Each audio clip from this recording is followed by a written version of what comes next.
हम हर स्थान या तो अपने मित्रों के साथ होते हैं या फिर अपने शत्रुओं के साथ। कोई नहीं चाहता कि उनका शत्रु प्रसन्न रहे। संसार में हर कोई अपने शत्रु को नष्ट कर देना चाहता है और ऐसा करने के लिए वो हर संभव प्रयास करता है। उसे आर्थिक, मानसिक और शारीरिक हानि पहुंचाने का प्रयास करता है। और यदि मैं आपको आज ऐसा मंत्र सिखाऊं जिससे आप अपने शत्रु को सदा के लिए नष्ट कर दे तो, और वो मंत्र है शत्रु को मित्र बनाना। अपने सभी शत्रुओं को अपना मित्र बना लीजिए और आपके सारे शत्रु स्वतः ही समाप्त हो जाएंगे। राधे राधे।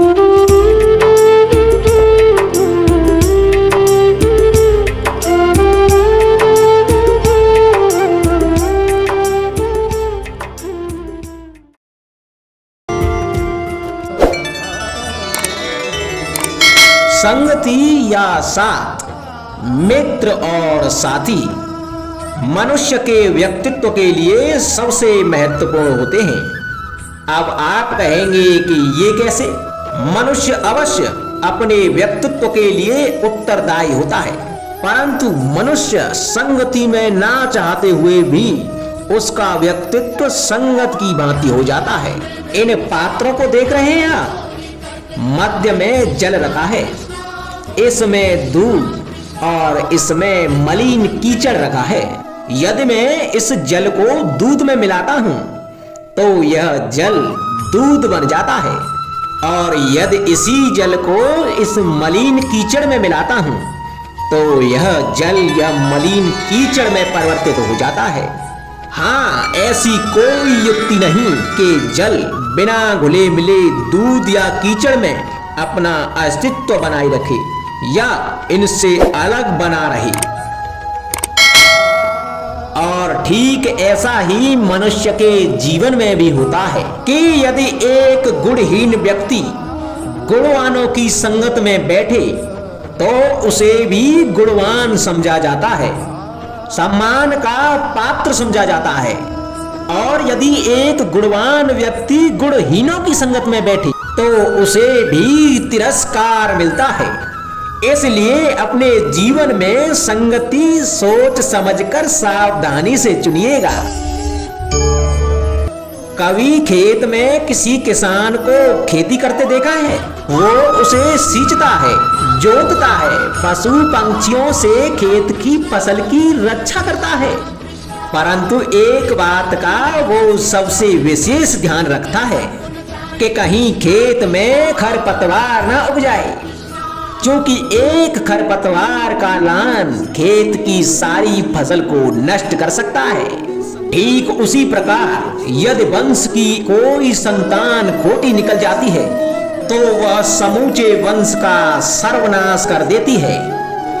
इसीलिए संतान के लालन पालन में ध्यान देना आवश्यक होता है, क्योंकि संतान वो फसल होती है जो वंश की आने वाली पीढ़ी को महान बना सकती है या फिर वंश का पतन भी कर सकती है।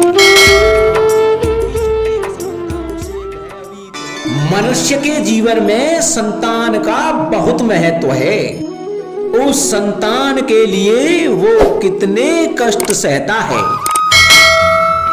उसे पालता है, पोसता है, और यदि यही संतान उसके संताप का कारण बन जाए तो क्या ये उसका दोष है? अधिकतर ये दोष हमारे लालन पालन का होता है।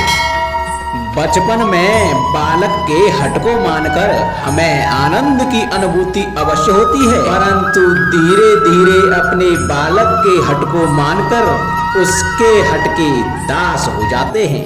एक हड्डी उद्दंड और असंस्कारी संतान उस सूखे वृक्ष के समान होती है कि यदि उसमें आग लग जाए तो वो सारे वन को भस्म कर डालती है। और स्मरण रहे, जब उसमें अग्नि लगती है तो वह सबसे पहले स्वयं के घर को ही भस्म करती है। इसलिए जब आवश्यकता हो तो अपनी संतान के हठ का विरोध करें, उसे रोकें, क्योंकि समय रहते ऐसा ना किया गया तो भविष्य में इस समस्या के परिणाम गंभीर हो सकते हैं।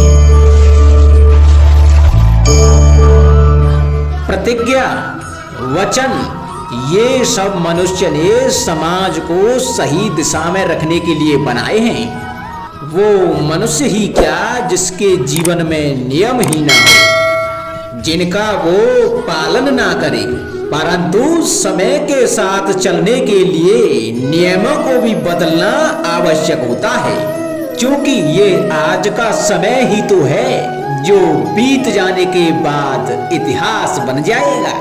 यदि आवश्यकता पड़ने पर नियम और प्रतिज्ञा भंग न की जाए, समय की मांग के प्रतिरूप अपनी प्रतिक्रिया न बदली जाए, तो इतिहास हमें कभी क्षमा नहीं करेगा।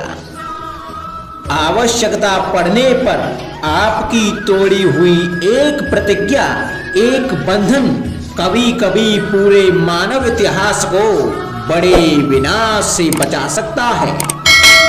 इसलिए नियम, प्रतिज्ञा, वचन कुछ नहीं, कुछ है तो केवल समय, अर्थात जिसके अनुरूप चलने वाला ही सफल हो सकता है। कभी किसी पंछी को घोंसले की नींव बनाते देखा है? अथक परिश्रम करके तिनका तिनका बिटोर के वो पंछी अपना घर बनाता है, अपनी संतान के लिए एक सुरक्षित घर बनाता है। और कहीं से तीव्र आंधी आती है, बारिश आती है और उसका घर तिनका तिनका करके बिखर जाता है। फिर वो पंछी रोता नहीं, ना ही विलाप करता है, वो बिना विलंब करे फिर से अपना घोंसला बनाना प्रारंभ कर देता है और सफलता पाता है। फिर हम क्यों छोटी छोटी असफलता से भयभीत होकर परिश्रम करना छोड़ देते हैं? एक बात सदा स्मरण रखना, हर वृक्ष कुल्हाड़ी की एक मार से नीचे नहीं गिरता, हर चट्टान घन के एक प्रहार से नहीं टूटती।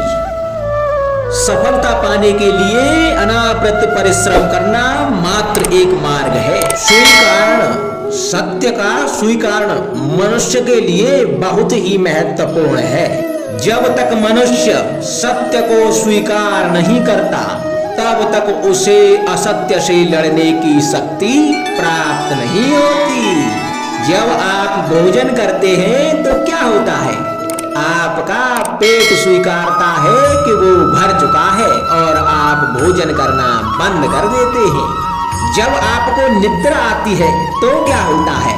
आपका मन स्वीकारता है कि आपका शरीर थक चुका है और उसे विश्राम की आवश्यकता है। उसी प्रकार जब आपको किसी व्यसंग को रोकना हो तो आपको स्वीकारना होता है कि बहुत हो चुका। चाहे वो लालच हो या मदिरा पान, उस व्यसंग का त्यागना तभी प्रारंभ होता है जब आप यह स्वीकार कर लेते हैं कि आप उस व्यसंग के बंधन हैं।